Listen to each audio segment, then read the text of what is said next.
It was once taken for granted that the core value of nursing was compassion. But today, the Chief Nursing Officer for England is calling for far greater emphasis on compassionate care in her profession. That's in response to concerns about abuse and neglect at some hospitals. On the Today programme this morning, Jane Cummings set out the values that she wants all nurses to aspire to. I've spent the last few months since I was appointed really looking at what epitomises the values and behaviours of nurses and midwives and care staff up and down the country. And we've come up with the six we call 6 C's. And we think that really explains what our values and behaviours are and what our patients and public could expect. And they include care, compassion, competence. We have courage. That means that we can speak up when things are going wrong. And we've got commitment. And commitment is around a real commitment to improve the care that people receive. Jane Cummings. Well, now a Labour MP of many years standing, Anne Clwyd, has decided to launch her own campaign. Her husband died a few weeks ago from hospital-induced pneumonia. She's very critical of the kind of care he received from nurses at the University Hospital of Wales. She told me what happened to him there. I went in to see him and I stayed there from about 2:30 in the afternoon until about 10:30 at night. And in fact, yesterday I took down the text messages I sent to people at the time. And I say at 10:59 p.m, this is the night before he died, come home now. The physio has been once today and cleared his chest, but I've asked for her again. No doctor's been to see him since this morning. Very few nurses around either. Not very happy with the setup. And so I was then called at 5 a.m. on the Tuesday morning, and I went in, and he was in a 4-bedroom ward by the window with the curtains drawn around him and on oxygen. He didn't have any clothes over him. He was half covered by 2 very thin, inadequate sheets. His feet were sticking out of the bed at an angle. He was extremely cold, and I tried to cover him with a towel. He was very distressed, totally aware of his situation, although unable to speak because of the oxygen mat. He let us know he was cold and that he wanted to come home. Well, a few hours later, he died. Now, during the previous hours that I was in the hospital, I saw a nurse's round once.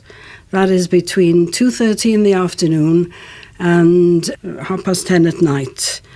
I kept asking people, I'd go out into the corridor, and there were just no nurses around.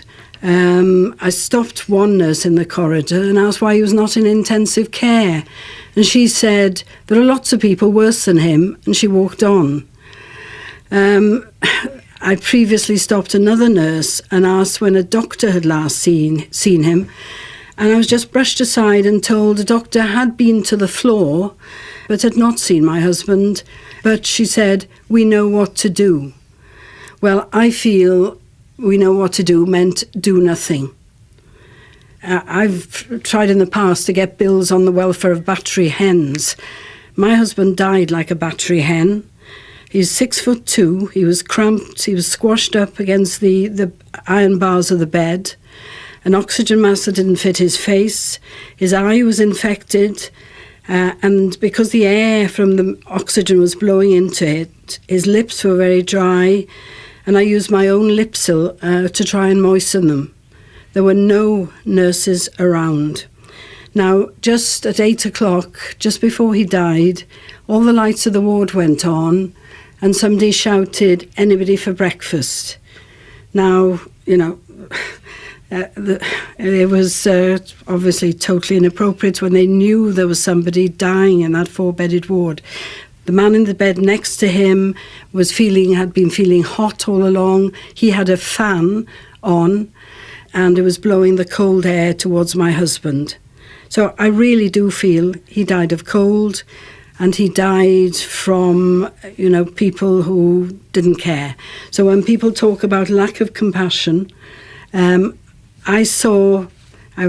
don't include all the nurses in this, obviously, but I did see what the health secretary, and I don't normally quote the health secretary, but last week when he was talking to the King's Fund, he talked about coldness, resentment, indifference and even contempt. I saw all those things. Now, I'm sure a lot of people listening will be very moved by what you had to say and will also be thinking, here's an experienced politician of many years standing, and yet it sounds like you weren't able to get the kind of care that you wanted for your husband. I was not, and it gives me nightmares. I really find it very difficult to sleep, and very difficult to talk about. But obviously you're deciding to talk about it and bringing a complaint against the hospital because you want care to improve for other people. Yes, I have to, because I think it's just too commonplace, this kind of thing. The fact that for the week that I wasn't able to go in, I kept thinking about him being cold. But then I thought he was with professionals. And I would have thought, that's so basic. I can't believe anybody calling themselves a nurse could actually let that happen. Nobody should have to die in conditions like I saw my husband dying. And Clwyd.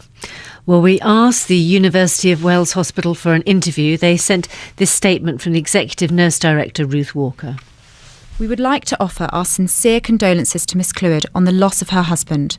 We recognise how distressing it is when family members have cause to raise significant concerns about the quality of care their loved one received, whilst also coping with bereavement. We take such matters extremely seriously. We acknowledge the seriousness of the concerns raised by Miss Clwyd, and we would welcome the opportunity to meet with her as soon as possible to discuss them in detail, so that a full and formal investigation into the particular circumstances of this case can begin.